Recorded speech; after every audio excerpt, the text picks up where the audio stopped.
All right, welcome to our very next project where we're still just going to focus on simple tweens because there's a lot more to learn about them. As you can see here, we're in Figma, and I just kind of wanted to show you a before and after state in terms of a tween that I want to make.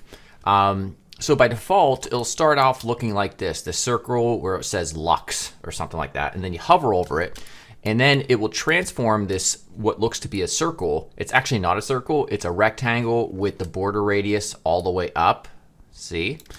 And it's going to transform it into this rectangle and also scale down the size of luxury so it'll reveal it. Let me show you what that looks like on the end state in the browser. So we hover over it, and there we go. Just a very nice sort of sleek animation that we created. Okay, so in doing this little very simple project, we're going to learn more about these tweens.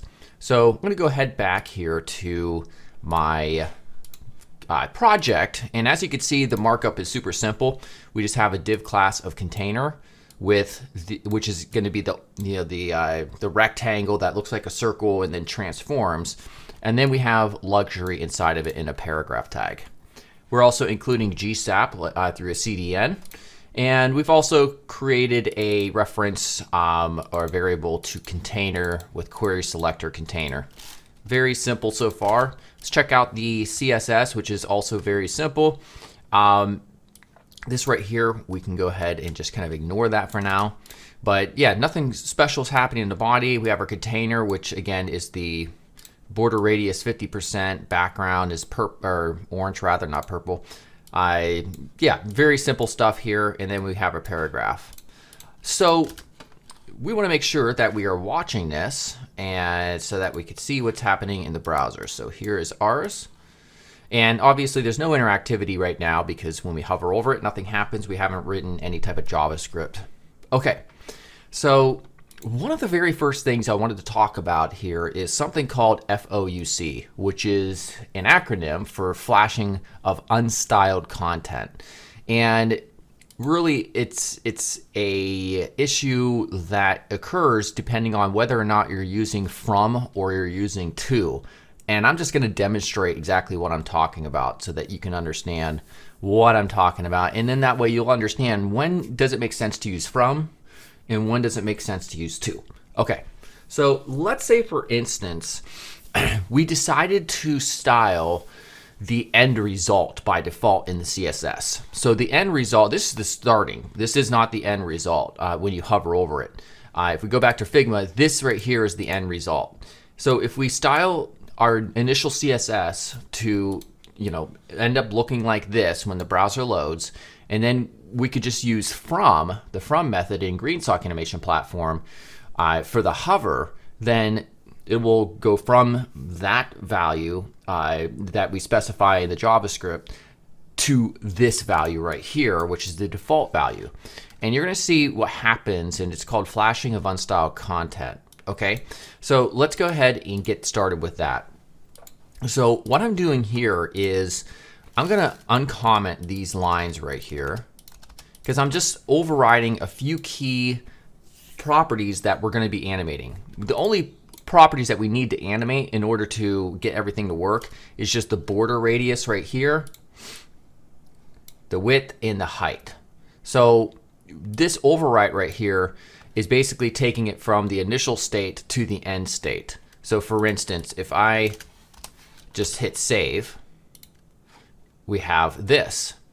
If I bring that back and save it, then we are in this square format essentially. So we're just going to say for the purpose of this demonstration, we're starting with the end state. Okay, so if we go back to index right here, let's write out some JavaScript to get started with this little example.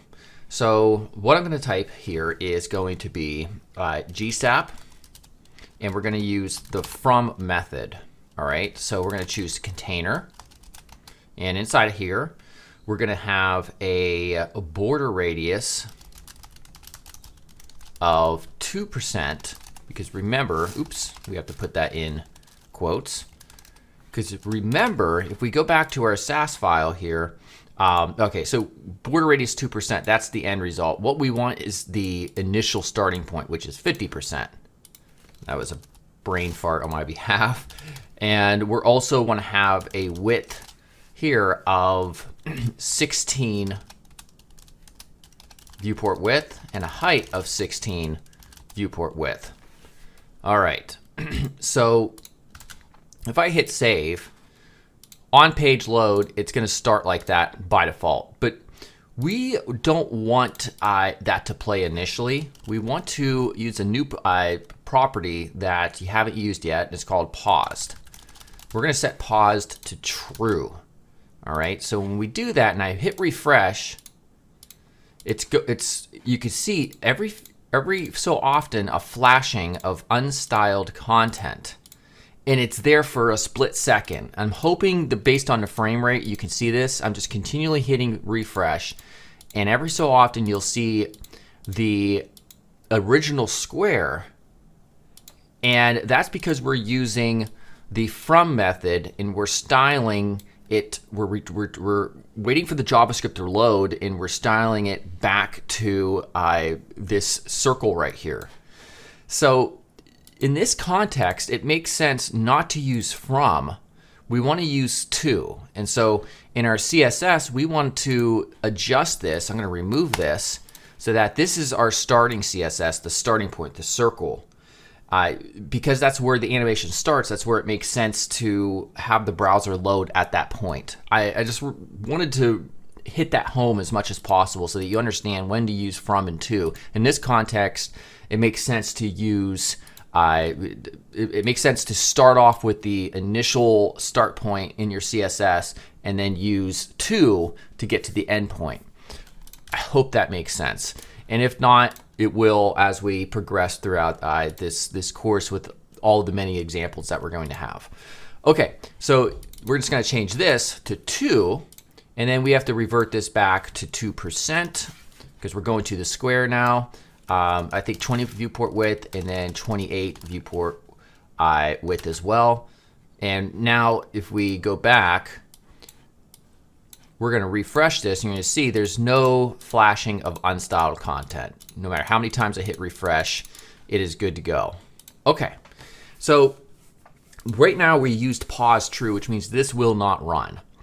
And what we could do is, because we want this based on a hover, we're going to say container, add event listener. We're going to say mouse enter. So when the mouse enters over on top of that little circle, we're going to go ahead and do what exactly? Well, we could just go ahead and take this code, paste it there, take off paused true. We can get rid of this one up top, hit save, and then we hover over it. There we go. It works. But a better way of doing this, because remember, when we hover out of it, we have to have a mouse leave event, which means we're going to be basically, our code is going to be verbose. It's going to be unnecessarily, an unnecessary amount of type, essentially, amount of code. Because if we do mouse leave, for instance, we have almost the same code except we're just changing the property values. So this would become 50%. This is 16 viewport width, and this is 16 viewport width. So now if we save this, all right, there we go. It works for the most part. We haven't styled yet the type. But this is not ideal. The better way to do this is, let's go ahead and remove this one right here. We're going to go ahead and copy this, but delete it. And then outside of our mouse events, we're going to go ahead and assign this code block right here to a variable. So we're going to say let tween equal. Now, when we do this, it's still going to run this animation code right here because we haven't put pause true. So we want to put pause true. All right, hopefully you're following me so far. Now what we can do, now that we've assigned that code to a variable, it unlocks certain methods that will exist on this variable of tween right here. So what we can type is tween.play, just like that.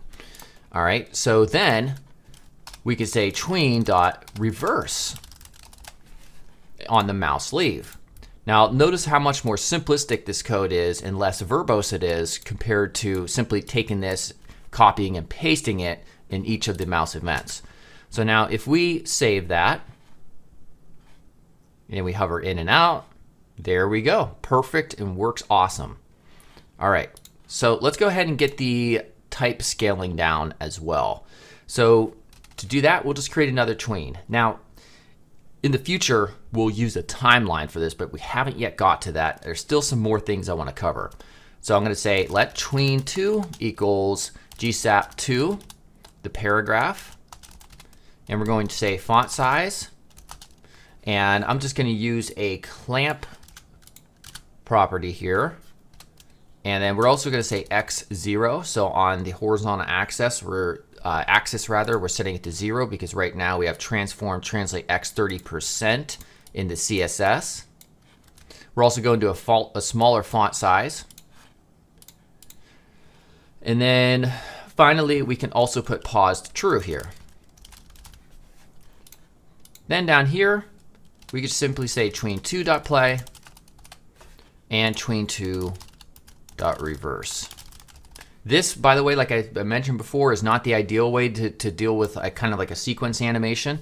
We're going to get into a timeline very shortly, but you can also do it this way for now. And as you can see, the type scales down and moves over from 30% to 0.